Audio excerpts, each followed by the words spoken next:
SuperTalk Mississippi Media production. Toyota Brookhaven services all makes and models.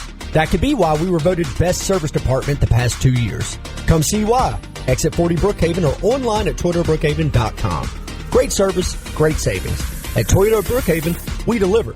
Well, it's an honor to have with me today a friend, a gentleman that I go to church with, Mr. Tom Britt, who is a Lincoln County gentleman, born and raised here. And Mr. Tom, thank you for taking the time to come in and visit with us this morning. Okay.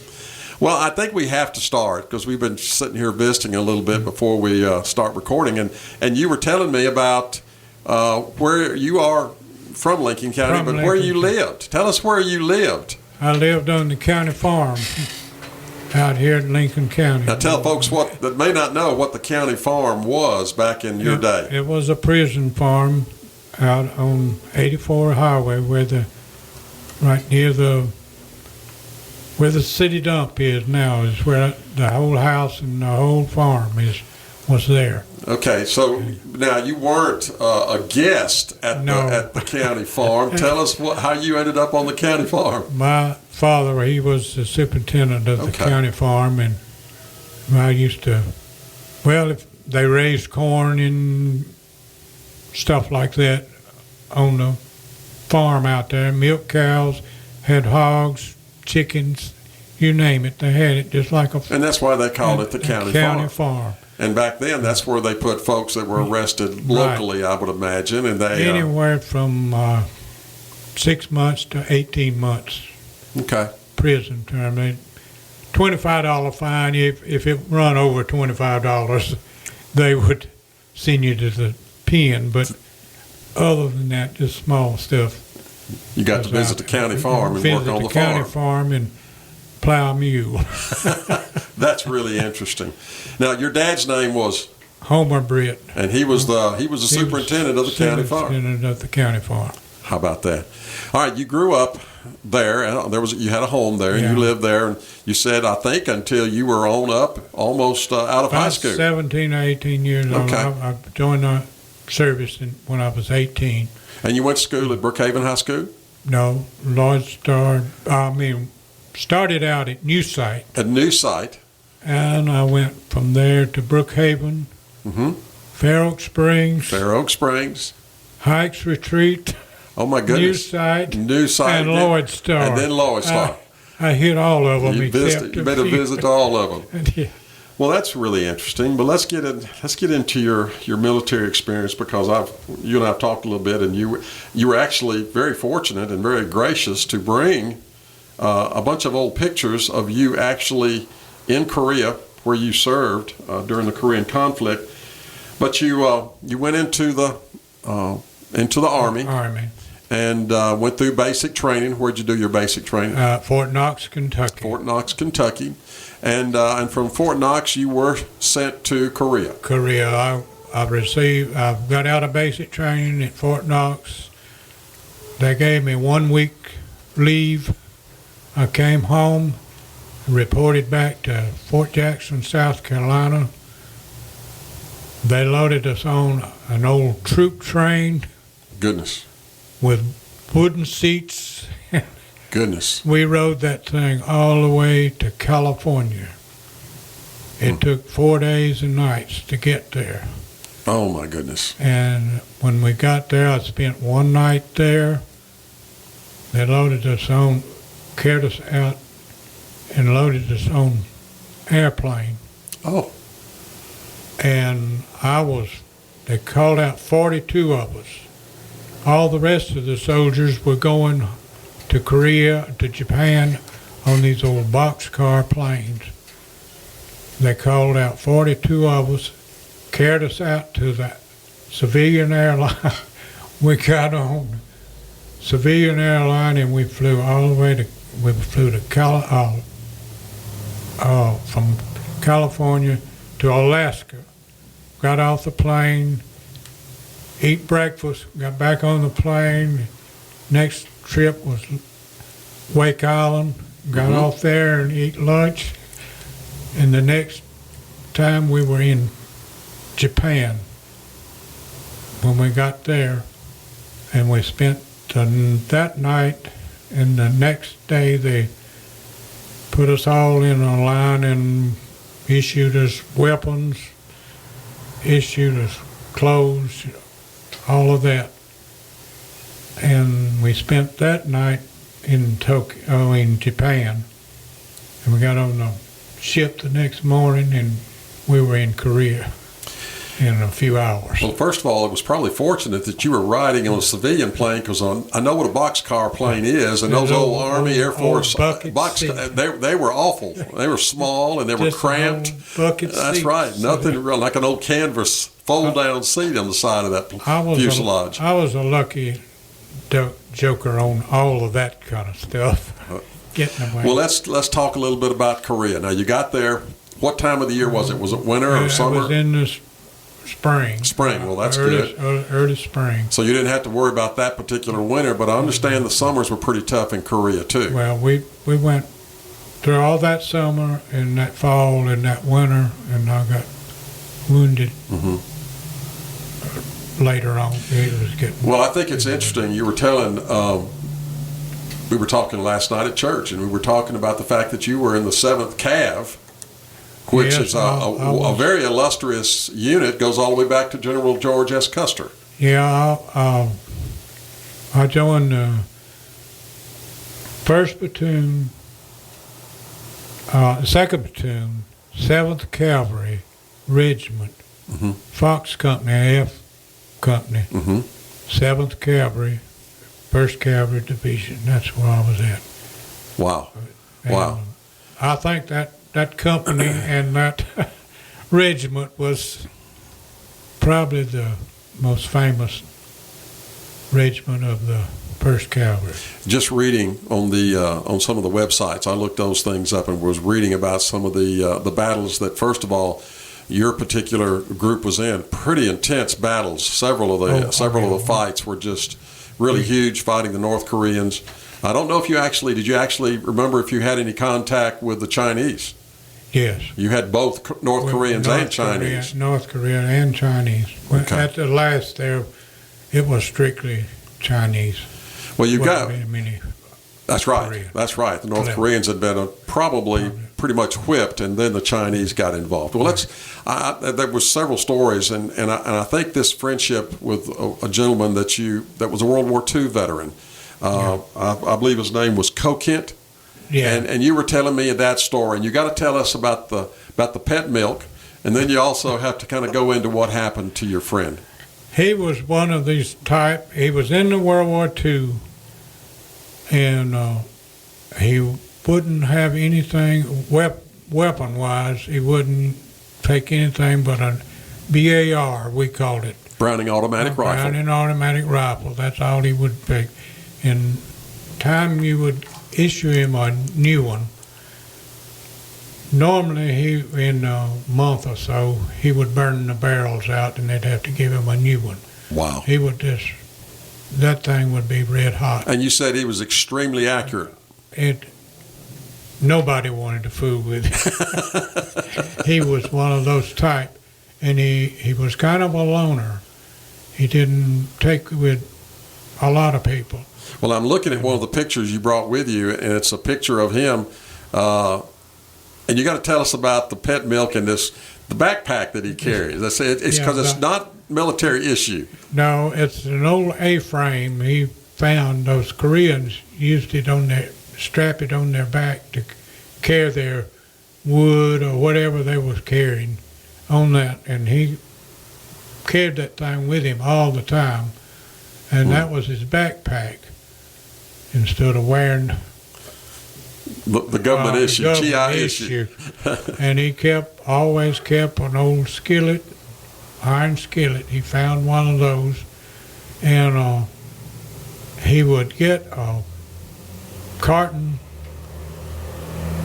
square box carton every month from I don't know if it was his brother or brother-in-law would send it to him. And it was pet milk in it, these small... Yeah, I remember the little cans, right? Little cans of pet milk in that.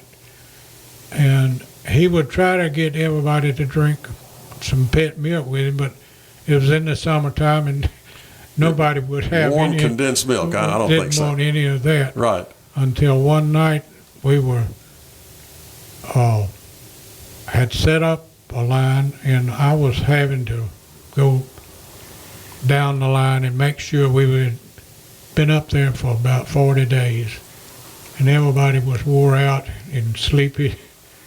And the squad leader, I was the squad leader, and we had to take turns and going down the line, waking them up every hour. To stay awake, that's right. A couple of times a night.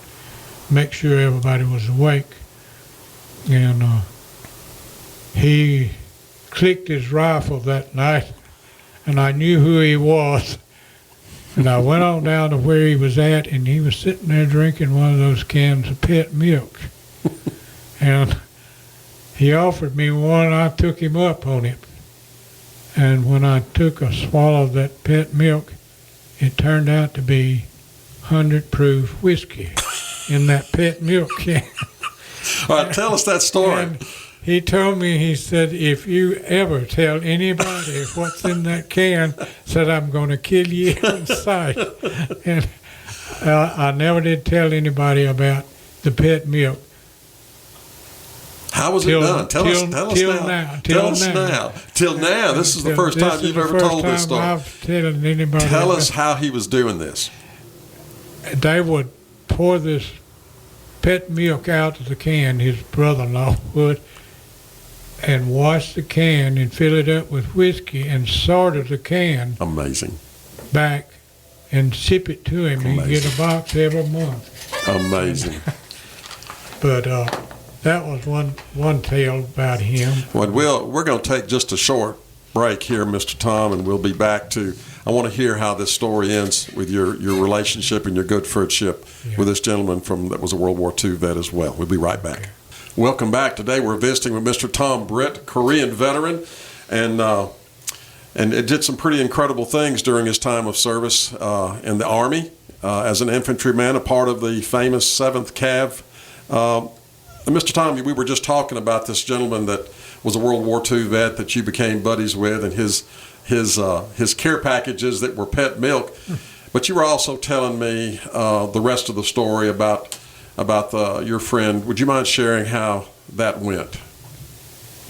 Well, we were in trying to take this breach line like we always did, and I was supposed to have my squad was leading. We were always out in front, and he came up and volunteered to go with us. He wasn't. He was in another squad in the platoon, but he came up and went with us up there, and we got pinned down. And he was one of these type that he wouldn't come back. You could tell him to come back, but he wouldn't. He would keep going forward. And that particular day, we got pinned down from they had a big machine gun dug in up above us, and they were shooting over us and had us pinned down, and he started to move, and when he moved, they almost cut him in two with a machine gun. So that's how he got killed. And he had served in World War II in the infantry, and yet there he was in Korea. In Korea, both places. Incredible. And we couldn't believe it. We thought he couldn't be. He was infallible. He couldn't get hurt, but he did. Combat is really hard, and the type of fighting that you guys were involved in, any kind, is terrible. But it takes its toll on you emotionally as well as physically, doesn't it, Mr. Tom? At times, I have had you know what a company of men consists of? Yes, sir. Four platoons makes a company, and it's probably 30-something men or more to a platoon. Right. I've had my platoon to go down to, there would be only, one night there was only 9 of us left out of the whole platoon. That hadn't been either injured or killed. Killed, injured, or captured. Oh, my word. And there was, the next morning we got back to where we were supposed to be, and there was only 9 of us left. Oh, my goodness. That's Mr. how Tom. many. You could lose a whole slew of people in 30 minutes. I've had boys to come over there. In fact, one day I received some replacements, and this boy, in 30 minutes, he was on his way back, shot all to pieces. He only lasted 30 minutes. Goodness gracious. But if you could have, I always found out when I went there, this guy and my old squad leader, Sergeant Al Macy, they set us down and educated us on what to look for, what the enemy looked like. We knew all of that, and they gave us instructions on what to do. How to help you survive. How to survive. Wow. And said, Sergeant Al Macy always said, that M1 you got in your hand is the best friend you got. Says treat it that way. Take care and of use it like that. Let that friend do your talking for you. And Well, now, I also know, and it's not something that you necessarily talk a lot about, but I also know that you won the Silver Star. And the Silver Star, Bronze Star. I'm sorry, Bronze Star. Both bronze and silver are for meritorious bronze actions. Bronze and the silver and the Congressional Medal. That's right. That's the Army. Well, I want you to share with us your experience on how you won the Bronze Star. Well, we moved into this town, little old small town. That's all it was over there. You didn't find houses scattered out like Right. here. You'd have a little old town. We moved into that little old town that afternoon about 4 o'clock in the afternoon. And we set up, and they were supposed to bring us hot chow that night, which we only got hot chow about 4 times out of 11 months over there. And we were really looking forward to going to the chow line that night. They set us up right next to the road. There was high hills on the right side of the road and valleys on the other side, rice paddies. And they set us up right on the road. We had the road covered and set up in those rice paddies. We were out in the wide open spaces, and they brought 4 tanks up that night, and they were behind us. And H Company took over the hill country up above it, and they brought in the Cook train, came in back behind us in a little old valley back there, which was wide open too. And H Company went up there and went to sleep. We went back the next day to see what happened, and they had went up there and lay down and went to sleep. And they came in there, and some of the boys was killed with spears. Some of them didn't even have weapons. But anyway, they took over those weapons. They had 75 millimeters, bazookas, and all kinds of stuff like that up there. And they took over that, and they gave us, sent runner up and said for us to send 50% of our men down to the kitchen train, which was just probably 100 yards down the road. Anyway, we sent them down there, and McClure and I were squad leaders. He was from New Mexico. We were sent half of our men down to, and kept half there, and that's when they hit. And they knocked out that whole kitchen train. Everything down there got killed. They killed everything down there. They had 50 caliber machine guns and .30 calibers. They had everything they needed up there. Well, tell me exactly what you did to win this Bronze Star, Mr. Tom. I'll get to it in just a second. Anyway, they shot and knocked out that tank right behind us. So we were behind the tank, protecting it. And McClure and I sent a remainder of our men, 2 at a time. We had to go about 75 yards, cross a little old stream to get out of sight. All right, we got all of them out, and we wound down to just him and me. And I told him, I said, you take the right and I'll take the left, and we'll meet over there. And on the way, just after we crossed that little old stream, he got hit.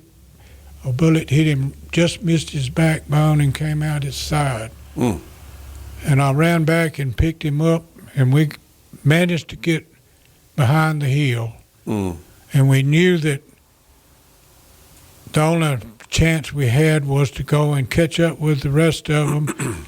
We knew there was other people over there.